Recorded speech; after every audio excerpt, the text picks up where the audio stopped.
Welcome to PCMC. I'm Mike Bongiorno. I'm joined today by my good friend and yours, Nadia Cater. Nadia. Mike, I'm tired and I'm excited for spooky season. Yes. And Nadia, I want you to know that one day your prince will come. And take me away on horseback. Yeah, yeah. Your prince who writes poetry and Come has on, do we really think he wrote that? no, I don't think so.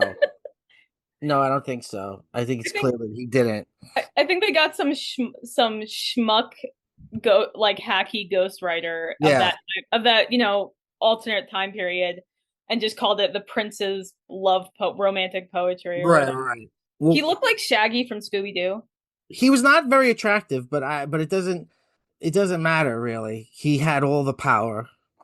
Well, I think he had a semblance of attraction, but it was more like generic attractive guy. Do you know what Well, I'm saying? Like he yeah. looks like a dime a dozen. Well, these, and we'll get more into specifics. Well, Sure. we're talking about the Ugly Stepsister from 2025. Um, what he represented was a life. You know what I mean? All of these women need a husband to be their um patriarch. So the movie's sort of seeped in this desperation. I gotta say, I think this is one of the most brutal, cruel movies you and I have ever done an episode on. You think so? I think I think there's just this underlining cruelty and viciousness in this patriarchal Yeah. society that's really, really awful. Like literally anybody, and I can't even say I hate any of the women in this movie, even though some of No. the women are really cruel. It's Yeah. because they're forced in the system to compete with each other. Right. See, that's why I would say I don't see there's a lot of cruelty in this movie, but I have a lot of sympathy for all the characters. For all the female characters at least, because of their lot in life. I will say let's go back to the ending. Okay, sorry. And we'll jump right in. The Ugly Stepsister from 2025. This is a retelling of Cinderella. I thought it was going to be a wacky retelling, but in fact, it's very true to the Brothers Grimm version, and it might be my favorite version of Cinderella. This was an international co-production between Norway, Poland, Sweden, and Denmark. The languages spoken in the film are Norwegian, Swedish. Is there anything else besides Norwegian and Swedish? I don't think so. It's written, and I can't tell the difference between which is which. It's written and directed by Emily Blichfeld. This is her first feature film.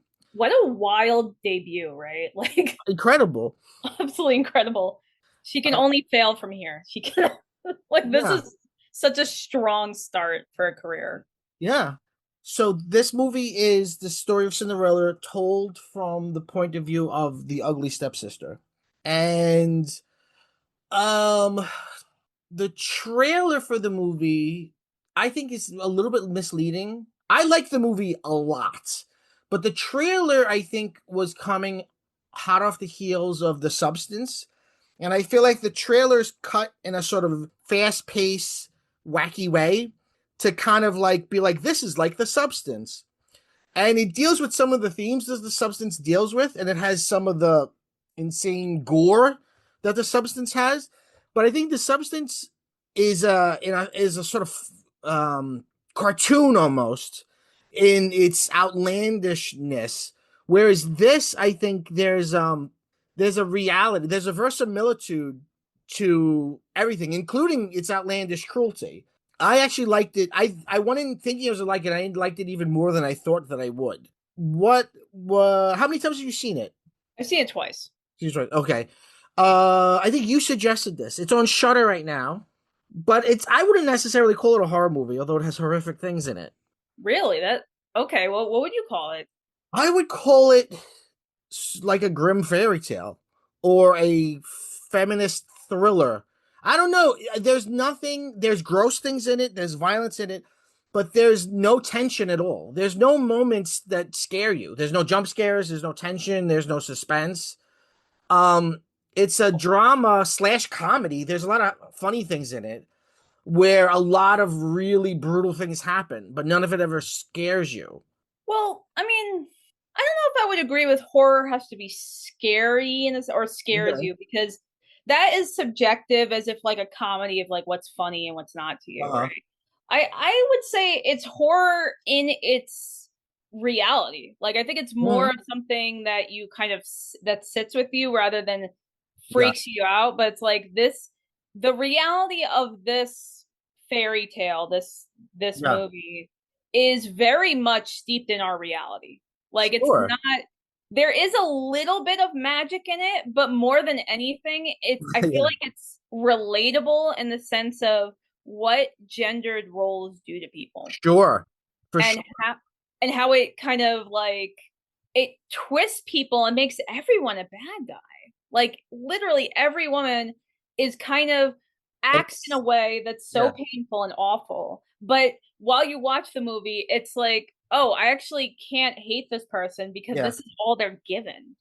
Except Alma, who I think is not a bad guy, but Oh, Alma, I think, becomes sort of gender nonconformist because at one point the stable boy is kicked out because Cinderella's having an affair with the stable boy.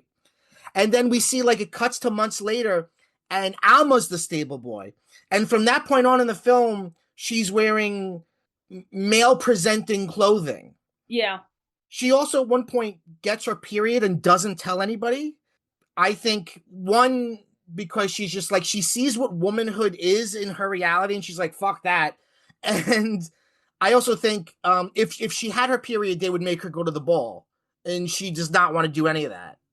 Yeah, She she actually hides a lot. Yeah, Alma's like the most real character in the movie because she's the only one who reacts to all of this with proper insanity. Like this is insane. What's going on around me? She's almost like there's scenes where she's like the audience stand-in. Yeah, Like when we first meet Agnes, who's Cinderella, yeah, right? There's like this radiance to her, like she's classically beautiful, she's blonde, and Elvira, the evil stepsister that we follow, yeah, she actually like is in awe of her, and you can see Alma yeah. reacting to Elvira like, what is going on? What do Right, you right. she's just some girl, right? And then later you see Alma reacting with horror where everyone else is like, oh, beautiful, and all these really intense scenes. So it's like Alma was always poised to be like, oh, I see what this does to Yeah, people. right. It's So, really incredible. And then she just kind of disappears for large parts of the movie when it's focused right. more on the feminine Yeah, environments that are really environments created so that they can be like yeah. objects of desire for men. So there's like Fucking wild. then there's something of like Judith Butler in in in, in Alma because she survives and thrives and kind of steps out of the fray by not conforming to any gender norm. It's all about gender normativity, um, and body normativity. Um, Elvira, or it's spelled Elvira, but they say Elvira. Elvira is our main character, and funny thing is, she's not.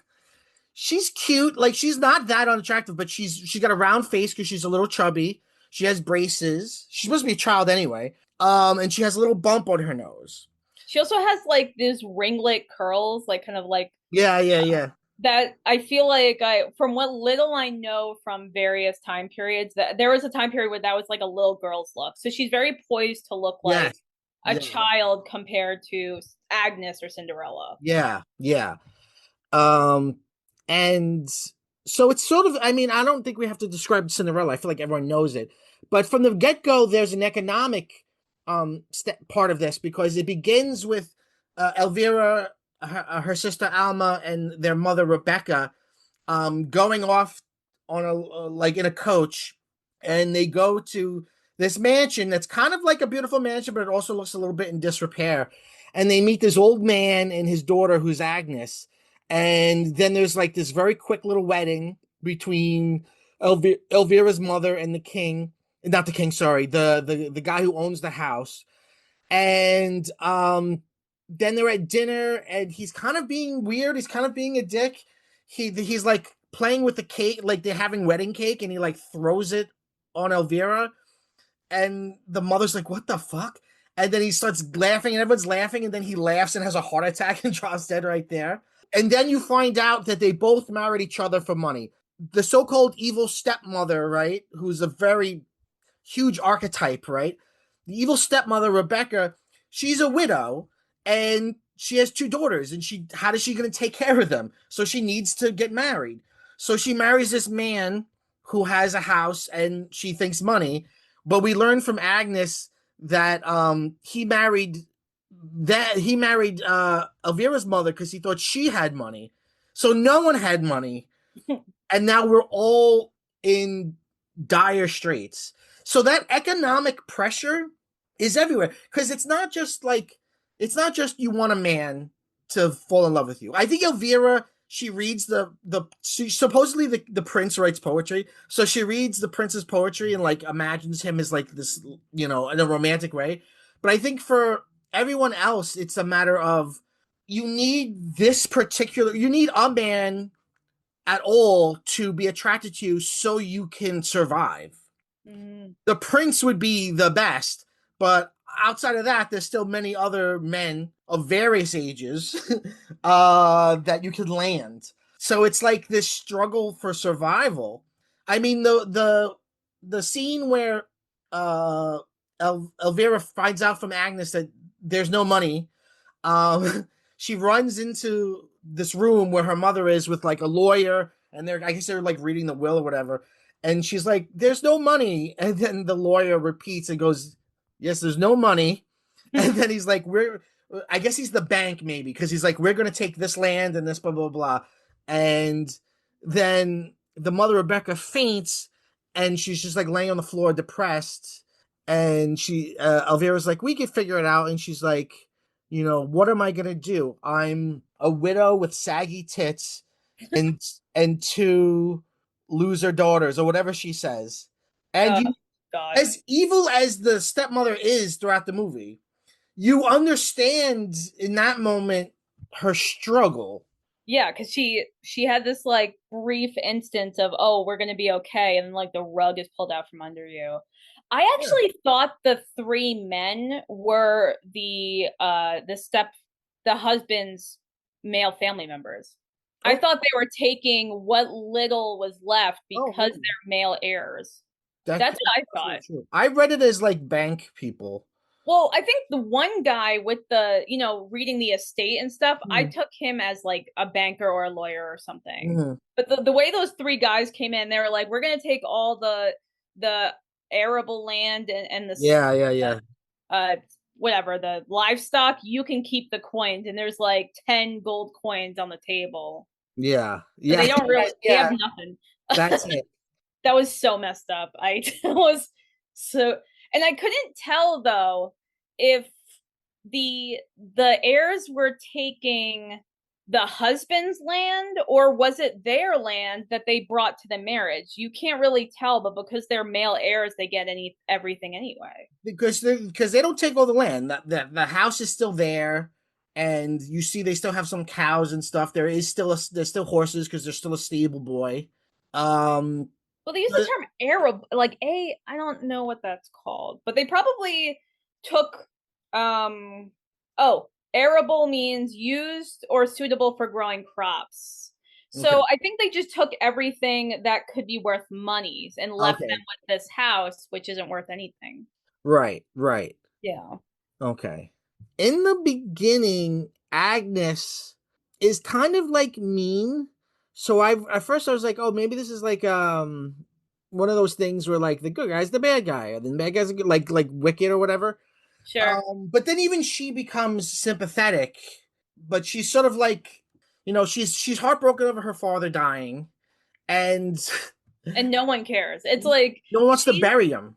no one, yeah, no one wants to spend the money to bury him. And I mean, you gotta kind of look. I think how I took it was like these strangers moved into her house to Yeah, share her father, and then he immediately dies, and she's stuck with these people that she doesn't know, and what little she has is her title, yeah, which is worthless. right. Other than I'm she literally says to Elvira like something like, if it wasn't, yeah, that's how it starts. If it wasn't for the money, my father wouldn't even let people like you into our lives. Right, right, So so she has so little and loses it.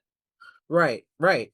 And so it's kind of like, and I'm actually glad it didn't go that route, like the wicked route of like, well, actually the real story is, because that's it's already becoming cliche. With Well, all it these, doesn't allow anything to be that simple. I think, like you, no, I think this movie takes elevates it to another level. right.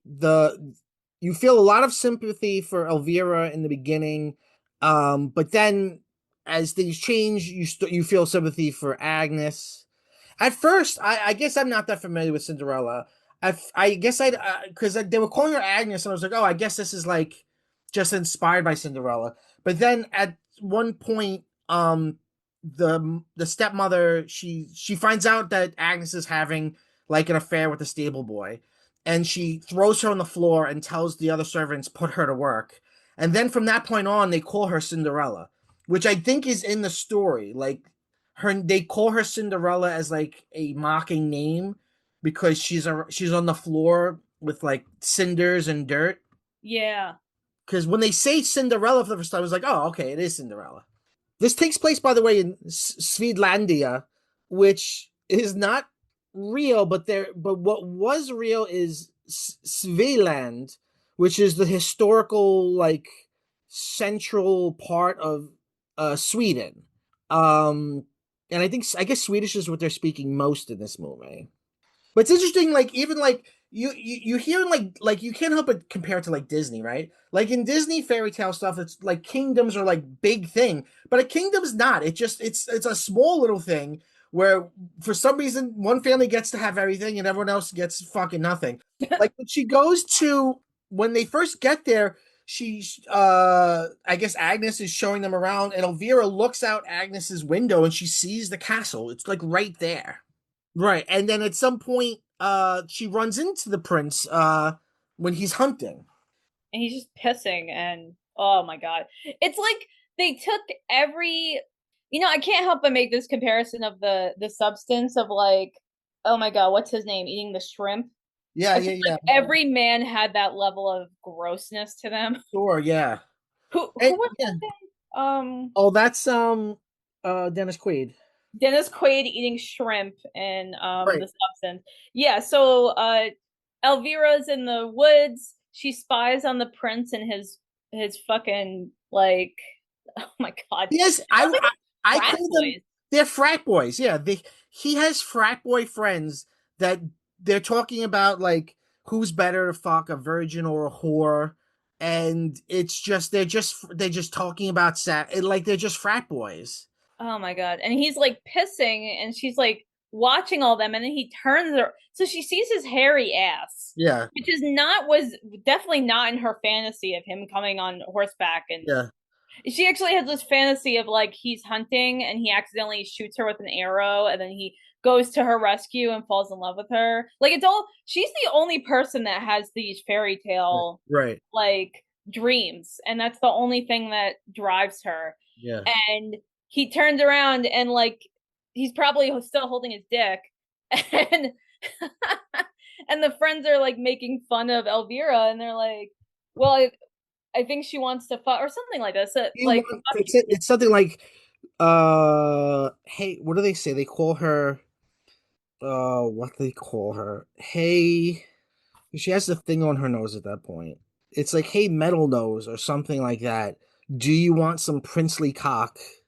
oh god, And then he looks at her and he says, that? I wouldn't fuck that. yeah. And what's interesting though is at that point you see her crying, but she doesn't seem to give up the fantasy. No, even though she met him and he's a clown show, like that's So all she. yeah. It's really all she has. Like she has nothing. Yeah. She when Agnes is crying about her father being dead, Elvira's like, well, when my father died, my mom just slept all the time, but then it got Yeah. better. It's like she completely shuts out any emotional Mm-hmm. like stuff to focus on this is going to be my life. This guy's going to come in on horseback and Yeah. rescue and love me, fall in love with me. Right. And it's just ugh. What you want to talk about the nose job? Yeah, actually, but since you brought it up, I want to talk about that fantasy. The first fantasy, the film begins with this fantasy, but isn't it wild that even in her fantasy she dies? He shoots her with an arrow through the heart, and then as she's dying, he comes and professes his love to her. It's a very weird fantasy to have. It says something, I guess, about the desperation of everything. Oh, yeah. So after I guess let's bring it in order a little bit. After the father dies, Agnes is like, I know when I'd like to have my father's funeral, and the evil stepmother's like, oh well, no, we don't have the money for it yet. And then she's like, but you're spending money on this, and now you're spending money on everything but his funeral. And it's a running joke kind of throughout the movie that his dead corpse is just rotting there in one room. There's even, I don't know if you saw this, there's an after credit scene, like a Marvel movie, that's just another shot of the corpse. It's just laying there, I guess in the dining room that he died in. Oh God. After the death, there's again, it's Cinderella, right? Someone from the castle comes to the house and invites, they say specifically virgins. They invite every virgin of age to come to the prince's ball, which is like in a couple months. They say in like 3 moons or something like that. And the point of the ball is for him to find his bride. So now there is a focus, and now there's like something they could win. The mother's like, this is it. Like we'll get Elvira into shape. She can marry the prince, and then we could turn this whole thing around.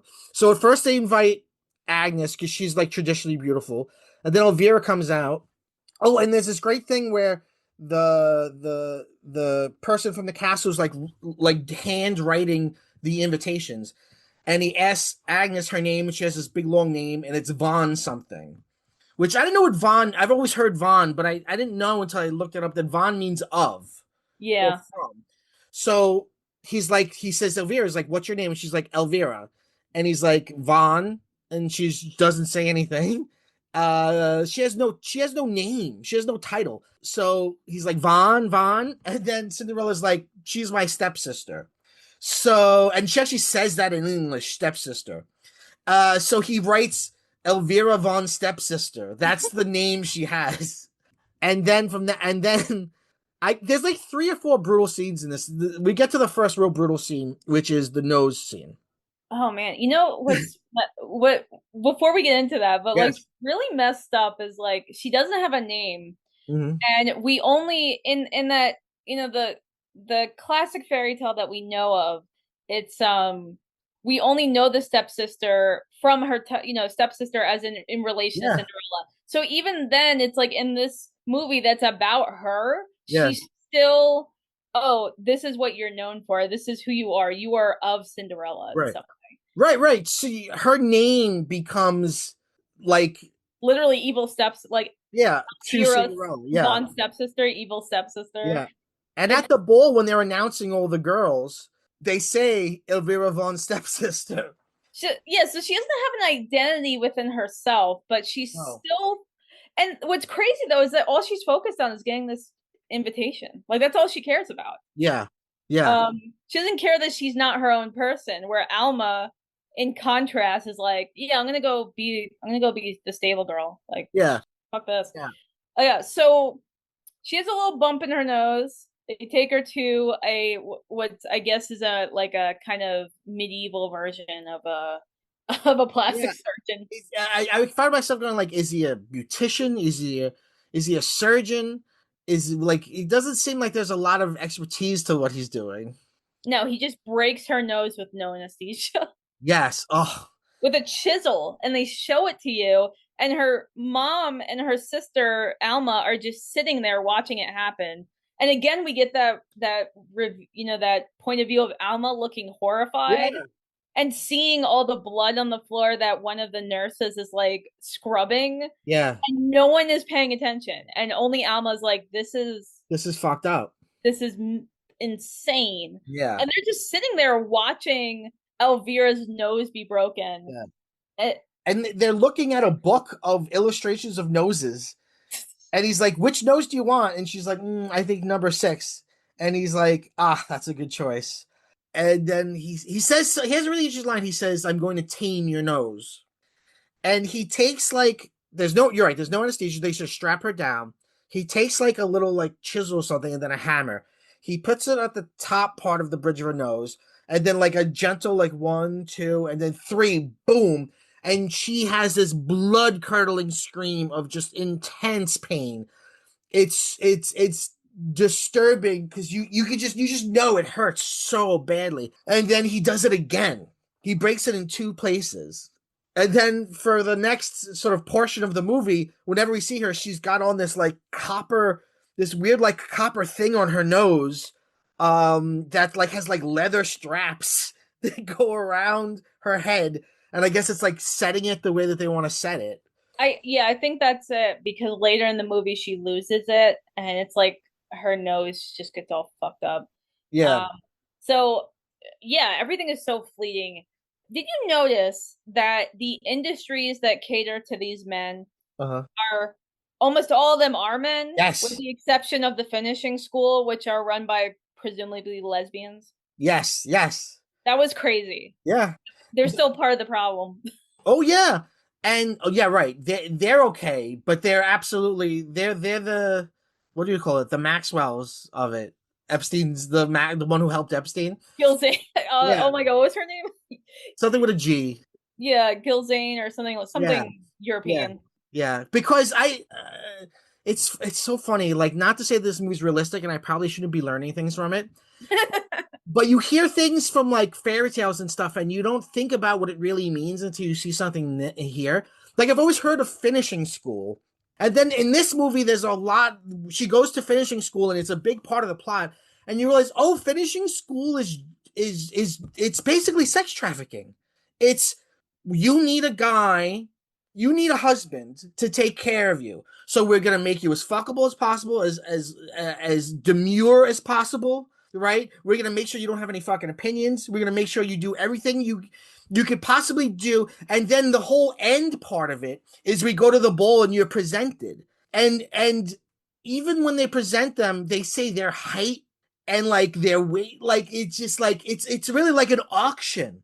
It It's was like that's what finish. Maybe that's not what it is now. If such a thing, if I don't even know if finishing schools as such exist, but that's what it is. It's it's sex trafficking. It's all these girls, and then the it's run by Miss Sophie and Madame Ivan or Madame Vanya, I think. And we find out that they're partners. And you know they teach them the stuff you've seen before movies like Walk with a Book on Your Head, but there's a montage of all the girls learning how to fan themselves with a fan and then demurely back out of a room, yeah. which is like, what are Wow. you teaching that? Well, like, what is like? It's so interesting when you think about like, what is this? You're teaching them. You're literally teaching them their cute way to cower. Yeah, exactly. I feel like it's taking like these structures and the ideas and making it like so obviously cruel and pointless in the sense of like you're taking these girls and you're molding them into a product that like an assembly line. Yeah, yeah, and like there's a sad. Also, there's also they're teaching them a dance, so there's choreography because they're gonna open up the ball with a dance performance, and when they're like practicing the dancing, and the dancing's all very like it's all to present them as these like shrinking tiny things, right? And she makes Elvira go in the back, and like she's like go like there's like 4 lines, and she's like go to the back, and she goes back a line, and she's like no, the back, and she's like the back. It's like she wants to go to the very back, and then she looks at the other girls in the line, and they're all they all have braces and bad skin. It's like this is the ugly line, and then she's like Agnes, you go to the front. Um, but isn't that interesting too, right? Because Cinderella never says I'm beautiful, right? It's other people around her that talk about her beauty, that makes Elvira resent her. You understand what I'm saying? Yeah. Like, they're put in competition with each other, but I think Agnes or Cinderella, I think she just wants to survive. That's all she cares about. That's all most of them care about, except for really Elvira, Elvira, right? Because she thinks she has this idea in her mind of like love. which is just so sad because like really, oh man, I feel like that's the cruelty of it, of just like, yeah, they're sold a fairy tale, but she's the only person that believes in it. Yeah, Everything else, everyone else is like, we're obviously putting up a front so that we can live. yeah, Um, and you're right, Agnes just wants to survive. And she's just like fortunate enough to kind of have a place to live and right. to be able to have sex with until she's not allowed to. Hot stable boy. The stable boy that kind of looks like a Timu Timothy Chalamet. Yeah. Um, She but even even then, right, there's a great moment between her and when we learn about their affair, right?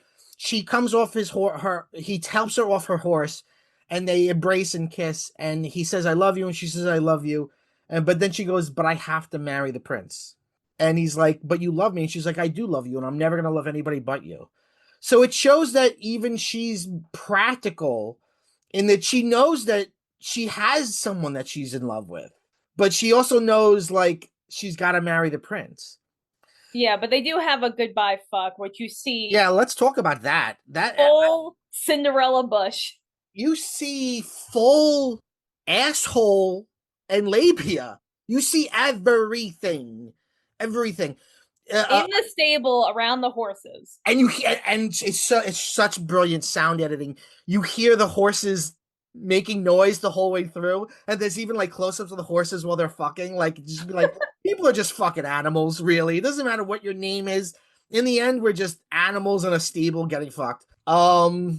Yeah, and I feel Yeah, like what's really interesting about that scene too is like it really does, like that juxtaposition of animalistic behavior, yeah, which it does.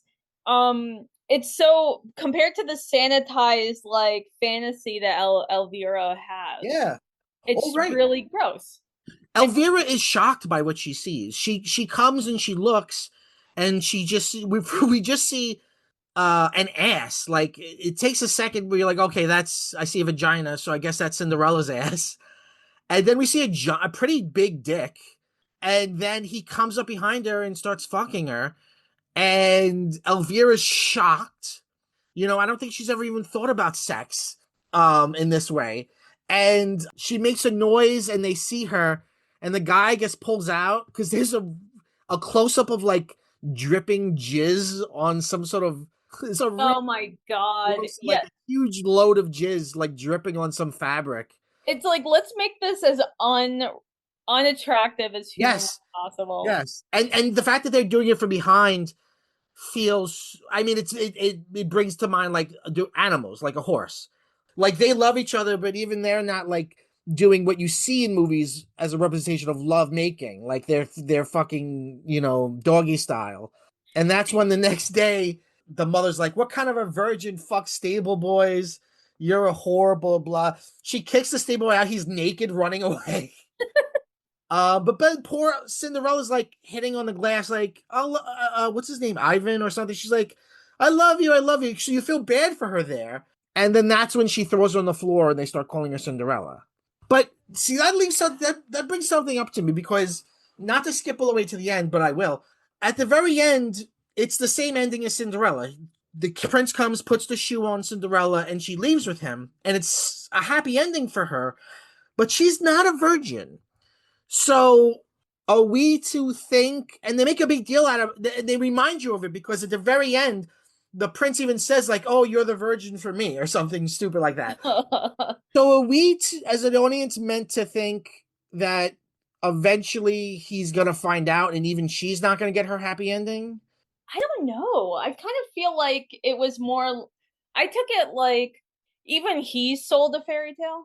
So he won't know. He won't know really what's supposed to I happen. I mean, Although like he seems like he's fucks a lot. he kind of seems like, yeah, and he also kind of seems like an idiot. Like Yeah.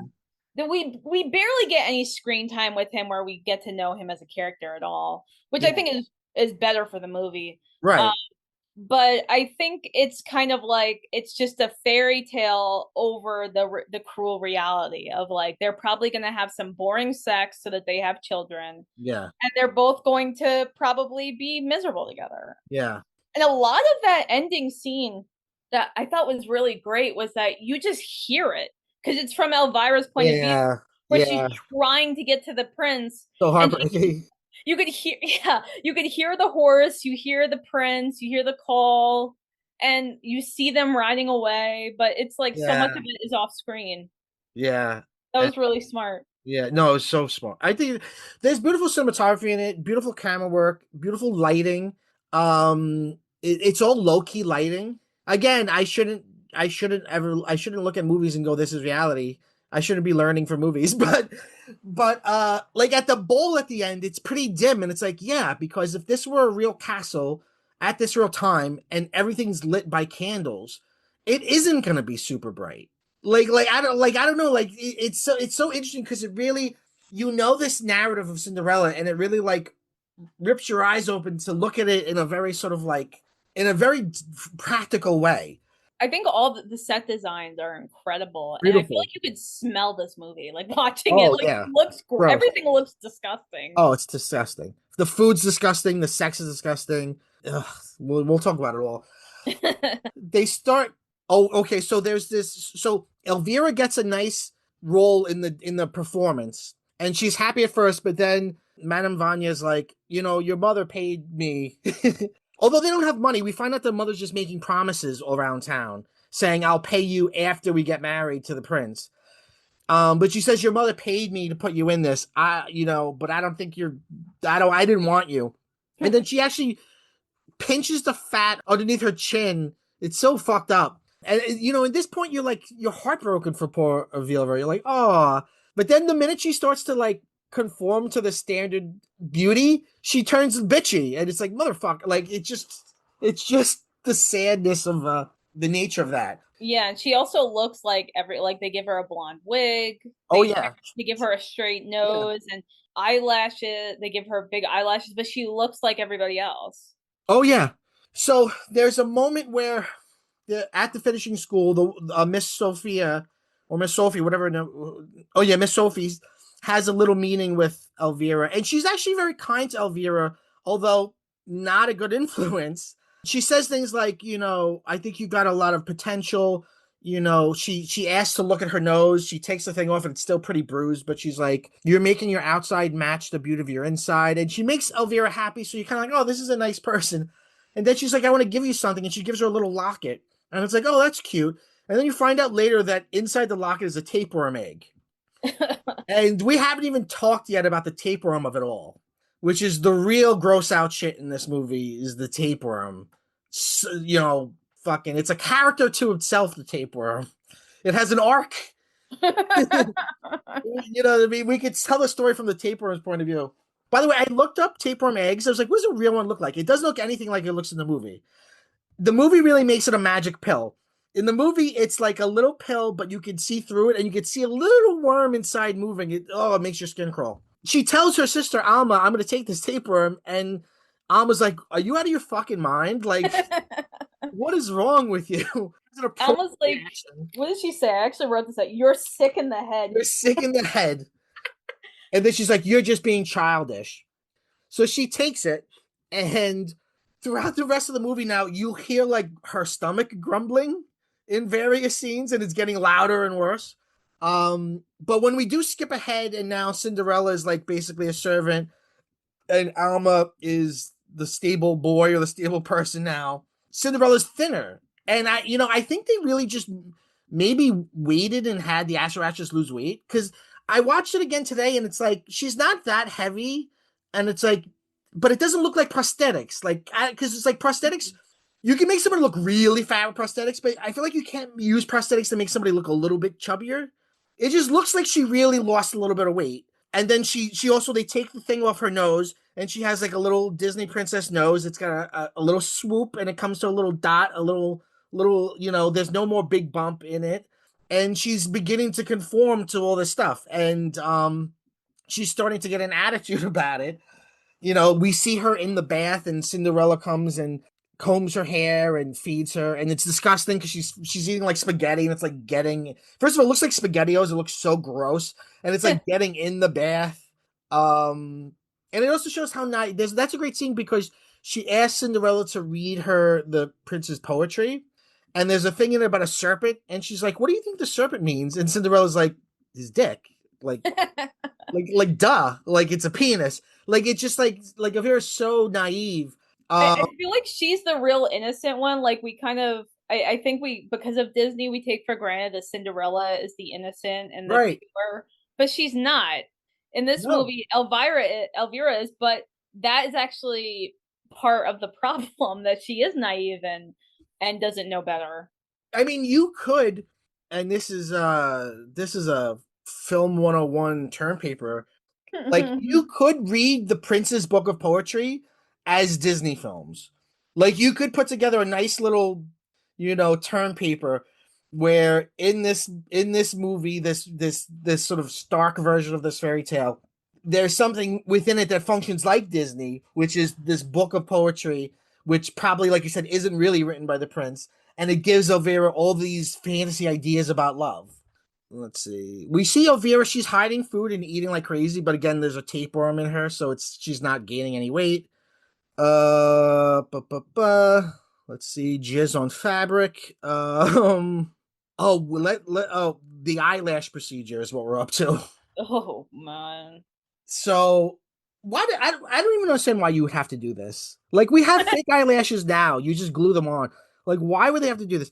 So she's thinner now and she's got the little button nose and they're like, "Okay, now we're going to do your eyelashes."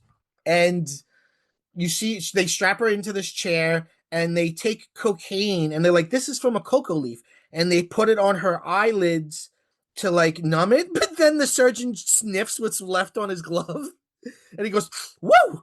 So it's like that's exactly what you want to see your fucking surgeon getting high. And then they literally sew like it's a thread with fake lashes on it. They sew it into her eyelids, and you see the POV of Elvira where it's like everything's blurry, but you see like the eyelid looks giant, and then the syringe, the needle looks giant as it's breaking through the skin and going out, and then you see like it looks like blood beginning to rise as you realize her eyes are filling with blood. It's another brutal, brutal moment.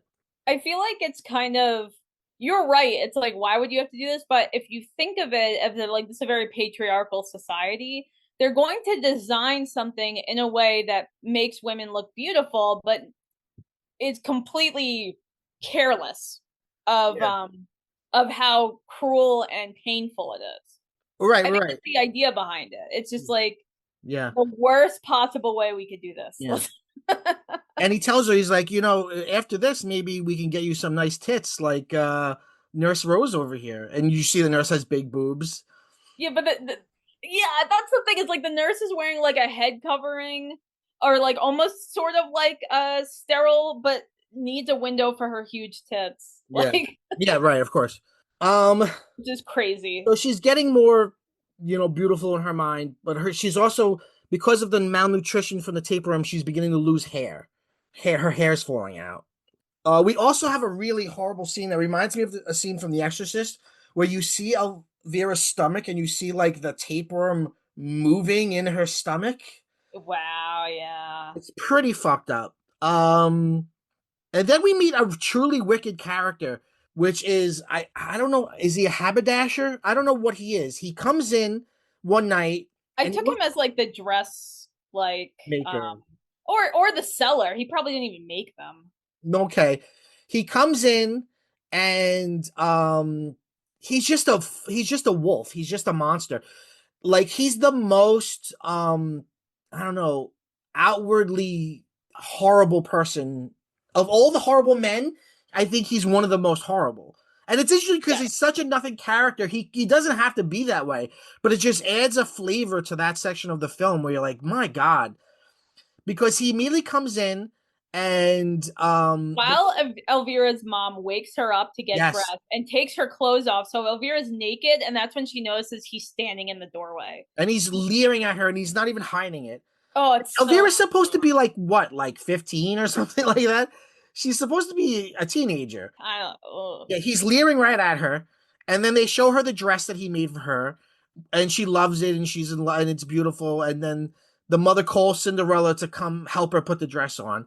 But the minute Cinderella comes in, and Cinderella now is basically a servant and dresses like a servant, so the guy doesn't see her as a person. The minute Cinderella comes in, he starts leering at her, and while Cinderella's helping put Elvira in the dress, he just comes up to her and grabs her face and tries to kiss her, Well, like he she's not spits even in a her mouth. person. The Well, she first thing spits. he Yeah, does is she spits. She fights back. no, he spits in her mouth. I thought she spit in his mouth as a defense, as like a fuck you. No, I think she spit out his spit. Okay. All right. And Well, then either like way. he spits her and then he forcibly kisses her, calls her a whore. Okay. Well, It's he really horrible. imagine just walking up to a person that you do not know and grabbing their face without any kind of consent. But he just sees her as like she's not a thing. She's not a person. She's a thing. He eventually grabs her again and does kiss her, force a kiss her, and then he throws her on the floor. He then is helping Elvira get into her dress, and he just puts his hand in her dress, grabs her boobs, and pushes them up to like fix the dress. But also, he's just grabbing her boobs. But also, he says something interesting. She says, "Who are you?" And he goes, "Think of me as your good fairy." Even Ugh. though he's the most evil fucking guy in the movie. I like the way you say wolf because when I He looks that is like the wolf really from Pinocchio or something. yeah, or Little Red Riding Hood. He's just like Yeah, leery with all the teeth and smiling. Oh, yeah, so creepy. It's yeah, actually a really good description of that. yeah. He's such an evil fucking character. And they see that her hair's falling out, and then there's no concern. They're just like, "Oh, we'll put a wig on you," and then she's got on this blonde wig, and he's like, "Tomorrow you're gonna make us all rich." Then with the next thing we hear, the mother and him fucking. So she must be like paying people with sex for things. Which Oh, and is then we have so this great upsetting. moment. So Cinderella goes and she goes and opens her dress, and I looked this up in the original. There's two. It's a hard history, and I didn't look that far into it. There's a grip version, but then there's another version. But either way, neither version describes her dress as blue. Her dress being blue is a Disney thing, and even that's not totally true. It's a little bit of a Mandela effect because it's white in the movie, but on the Huh. shitty VHS it looked blue. And now in marketing and stuff, she's blue. Like when they make a doll of it, she's got a blue dress. But anyway, in this, she has a blue dress. So Cinderella's looking at her blue dress, and Elvira comes in when she's putting her dress on, and she's like mad to see her. And she's like, "You're not going. You're not going to the ball." And she's like, "I was invited. I get to go." And Elvira rips her dress. And then Cinderella runs away crying, and she runs to her father's rotting corpse. And then this whole scene, I think, is really brilliant. She sees her dead mother, where she sees a light fall on her, and then it's her dead mother, and she's like the fairy godmother. And her father is the corpse is rotting, so it's covered in maggots and worms, but I guess it's also covered in silkworms because, like the Disney movie, kind of the silkworms on her father's corpse start working to fix her dress. So they fix her dress, and her mother gives her shoes, and the mother says, "At midnight, your carriage will turn back into a pumpkin." We don't actually see this, but later on, we see a pumpkin out front, and Elvira steps over it. So either they wanted to be playful with that, or they didn't have the money to show it. But either way, she says, they weave in Disney when it's useful for what they're doing. You know what I mean? Hmm. Um, so then the rest of the movie's basically at the ball. They go to the ball. They're introduced. They do a Bugsby Berkeley like dance that's like filmed from a crane. It's like total Bugsby Berkeley. The whole thing, her stomach is rumbling like crazy. The tapeworm is just grown gigantic inside of her, and she's having a good moment. Like they even line the girls up, and they're like, "Now the prince who will choose who he wants to dance with first." And he chooses Elvira, and they're dancing, and she's like, her dream's coming true. And then Cinderella comes in, and everybody stops and looks at Cinderella, and she's literally got like glitter and like magic coming off of her. She's in the blue dress, she's got a veil on, so you can't really see her face. And the prince leaves Elvira and goes over to Cinderella, and then Elvira gets angry and sad, and she runs away. And then a really gross scene, she starts gagging and she throws up tapeworm eggs. And oh yeah. I thought the veil was actually really smart Yeah, because it was kind of like, well, they don't know who she is, right, right? right. Because it's like, how would the prince not know immediately who it is? Well, or anybody. And then like during the dance, I guess the end of the dance, everyone, all the women are dipped and their Yeah, heads are like completely over. And that's when Elvira sees that it's Cinderella. Like she such an sees amazing shot. that was so good. And it was such like a nightmare for her because she lost the prince to the servant Yeah, and she's throwing up. She's also like, while she's dancing with all these other guys, because her mom's like, get over the prince. There's yeah, other yeah, rich guys here. Like this guy, he's a oyster merchant's son or whatever. yeah. The Who blonde seems, guy. yeah, who only seems to be able to talk about seafood. And Yeah, like, um, but there's I also old men there leering at these young girls. oh god. It's The so weird and gross. I think they really like put this like this elevated this. So like when they're introducing, like you mentioned before, they're introducing all the girls and they're doing it like here's their measurements, but then also here's some of their likes, and all the likes are so generic. She likes long walks Her and favorite food is fruit. vegetables is her favorite. Like Yeah, please, and they're the girls are like sort of posing, but then like their mothers are behind them almost like marionettes, and like they're literally like posing what about the behind them. puppy thing? Oh god, that That's was so just weird. her. Yeah, so it's kind of like they're parading them around like dogs. Yeah. And her mom is like, be cute. I guess that's like not even says it, but it seems like be cute or playful, which is like kind of like rough like a dog and have your little hands up. She puts her little paws up and she's like, woof, woof. And she's like, and And and it's ridiculous. oh. But I think that the puppet thing was so disturbing to No, me. yeah. That whole scene's disturbing because all the men are eating fucking oysters and talking about who they want to fuck. Right. And one of the gross frat boy friends says, like, oh, I eat her oyster. To like really drive the point home that there's something sexual about this. But it really is like an auction. It's not a ball, it's an auction. It's like this is where men go to shop for brides. Ugh. It's crazy. It's really crazy. Poor Vera thinks she's dying, and the mother's like, just get back out there and fucking dance with somebody else. No, there's a beautiful montage where she's dancing with this other guy, and you hear what is it called? I had to look it up. In the Hall of the Mountain, which is the classic music, da na na na na na na na na na na Yeah. na na na na na, and she's like losing her mind. She starts to see like there's a montage of like everyone has worms on them, and all the food has worms and maggots, and like everything's rotting. Um, And people have them like, oh my god, it was yeah, like everyone's laughing and being playful, and you even see shots of like people having worms in their mouths yeah, and like it's tapeworms. It's gross. so gross. Yeah. And then like you said, that ends with them dipping them, and this great shot of Elvira's point of view, and it's upside down, and they're seeing each other, and she sees that it's Cinderella. But then the clock strikes midnight, and Cinderella runs away. And then you hear someone like, "Oh, she left a shoe," like it just happens off screen. And then Elvira, then again like Disney, we see Cinderella at home feeding a piece of cheese to a little mouse. She's a little mouse friend, and then Elvira comes in with a butcher knife and she's like, give me the shoe. And she's like, no, I'm not. And then she like starts chasing her like she's gonna murder her. What happens? I guess eventually, oh no, eventually the mother comes down and is like, what is going on? And there's somebody behind the mother in her room that's like, come back, come back. And you're like, it's the blonde guy that was dancing with Elvira. He's now with the mother brought him home. And It's he's like you like, missed ah, your oh, my chance. goddess. Ugh. Yeah. Oh my god. And she's like, you missed your chance already. Yeah, yeah. And we get to the thing that's in the Grimm's fairy tale, which is she decides she gets the shoe from Cinderella. She puts her foot in, but it doesn't fit. Her foot's too big.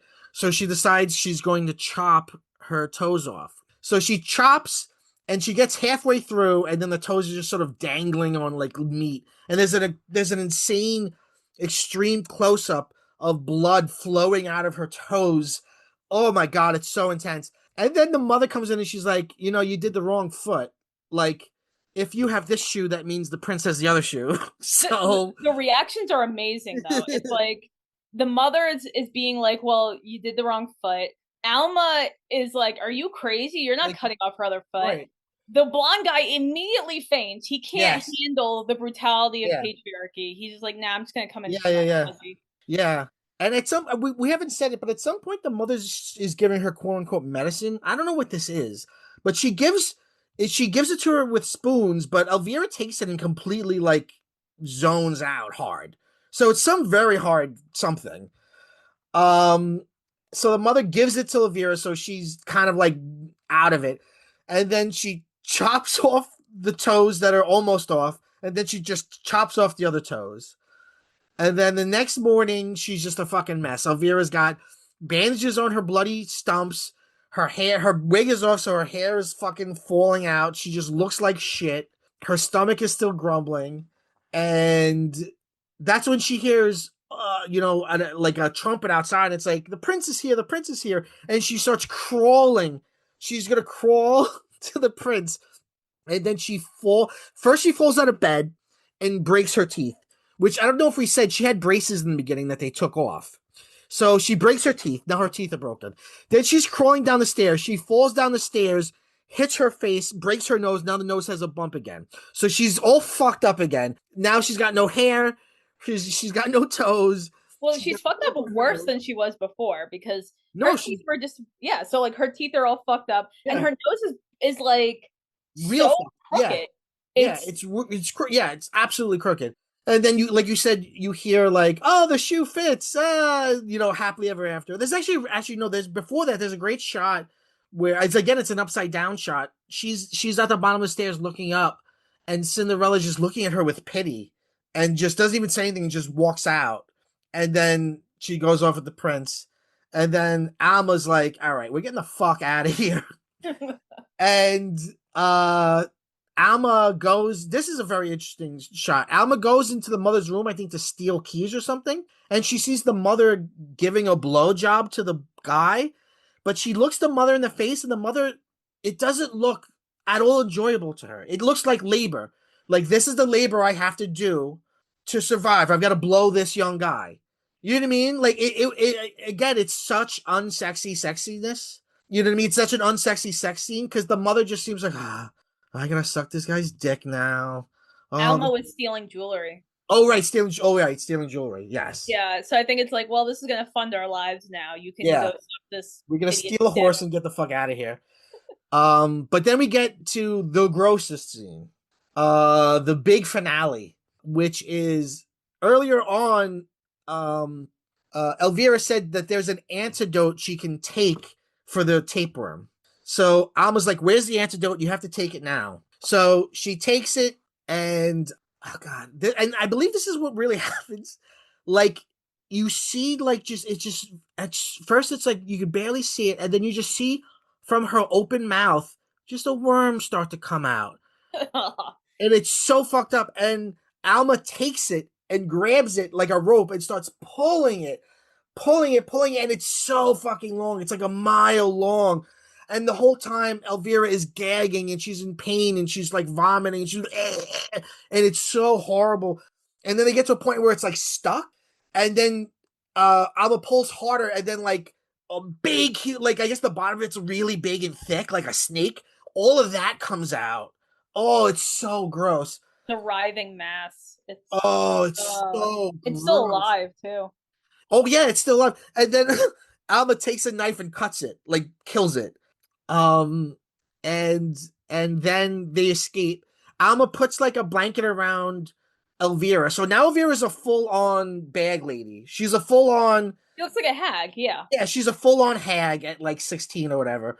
And like she's like in a wheelbarrow because she can't step on her feet. So Alma's like holding her like a wheelbarrow, and they're like going downstairs. They get on a horse to leave. And then I didn't even notice the last shot you pointed out to me is a bird eating a worm. It's ravens eating what looks like the tapeworm. So Yeah.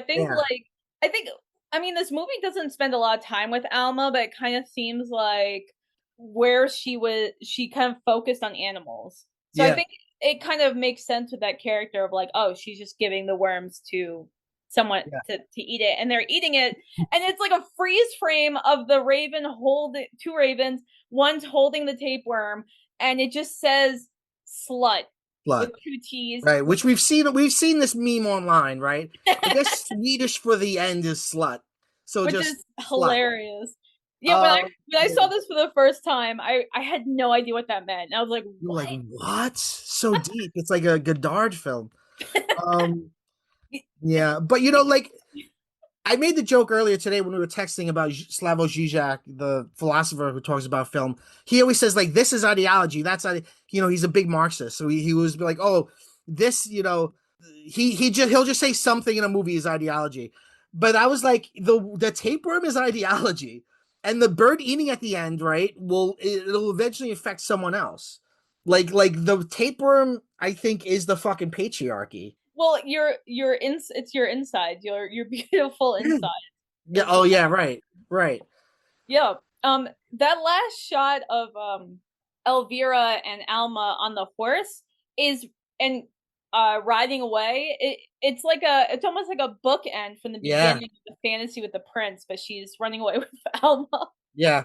Who's like her Um, prince now, right? yeah, I basically Alma's the Yeah. prince because she's Yeah. kind and helps her out where no one else would.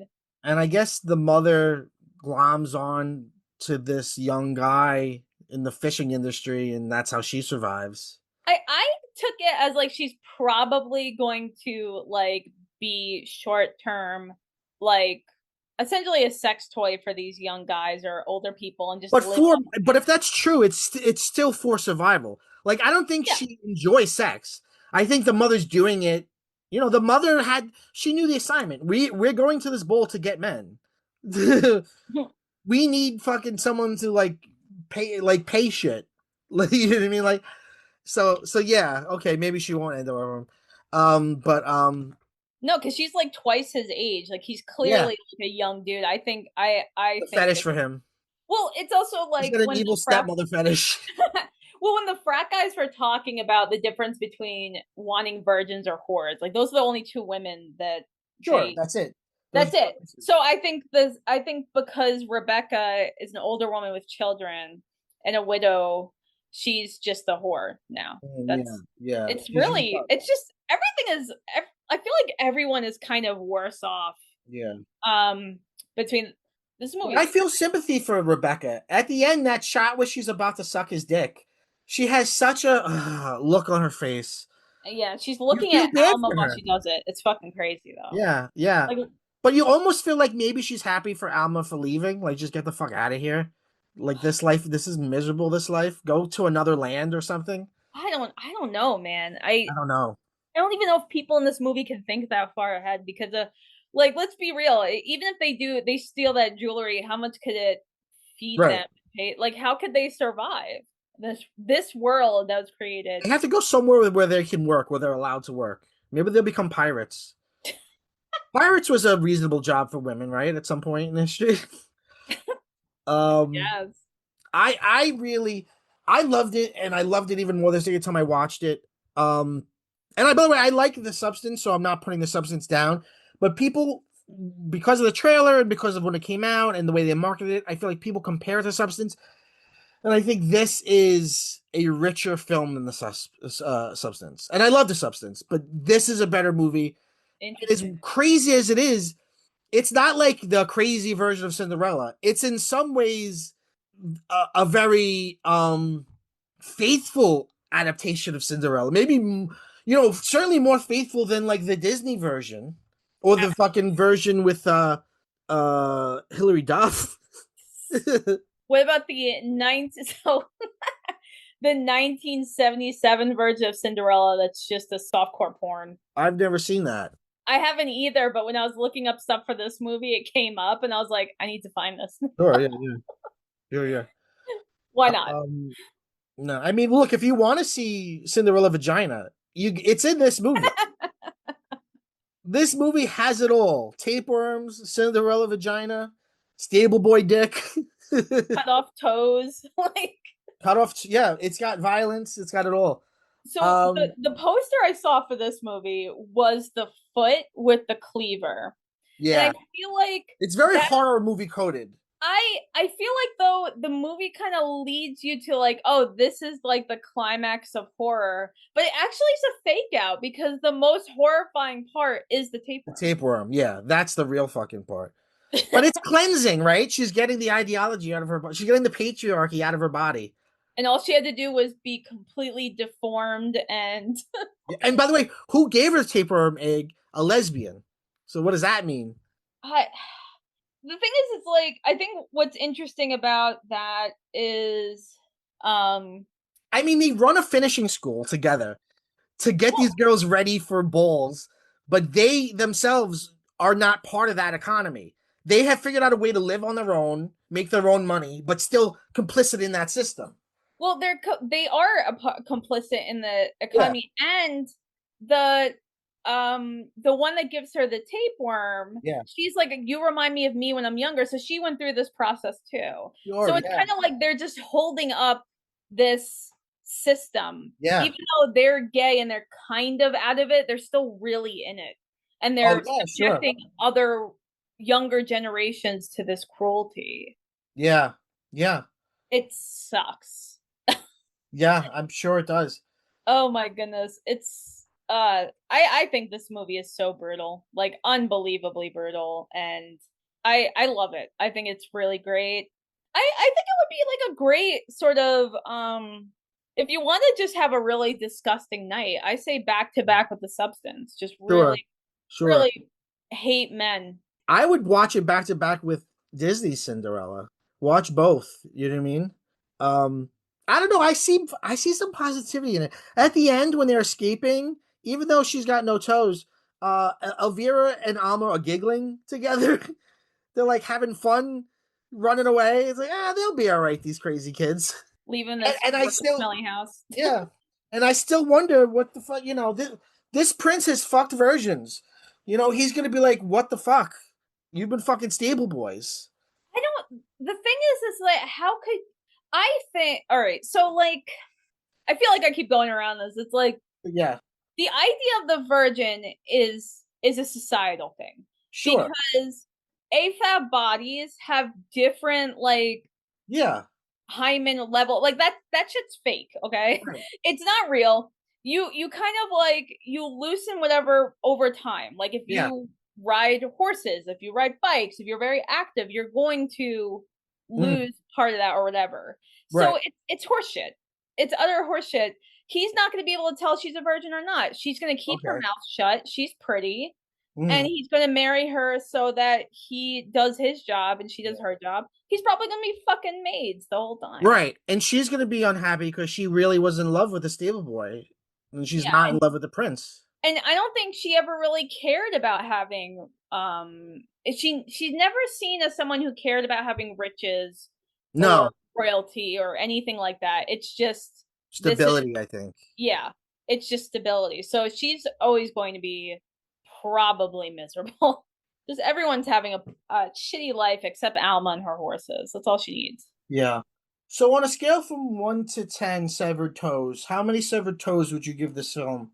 9.5 severed toes. Wow. Very good. I loved it. Very good. I loved it too. It's really good. Check it out on Shutter. Yeah, it's really fucking good. I can't believe this is the first movie from this filmmaker. What a fucking debut. I Incredible. I know. It's like you can either just go down from here or you really Or just be fucking the goat, as the young kids say, or probably they said well, like how many years ago. severed toes would you give this movie? I'd give it a like an 8 or 9. It's pretty high. It's really very good. I don't think it has a ton of rewatchability. Well, not that that necessarily matters. It is a wild ride. I did notice more stuff the second time around, as one does. Hmm. But it's certainly not a feel good film. No, no. You're not gonna come out of it feeling good. Um, but no, I think it is it's excellent film. It's an excellent film. Well, Nadia, it's always a pleasure to have you on the show. Thank you so much for coming. Thank you. This was great. I love being here. We love having you. We end every episode by saying slut. Go, go, slut. That's good enough.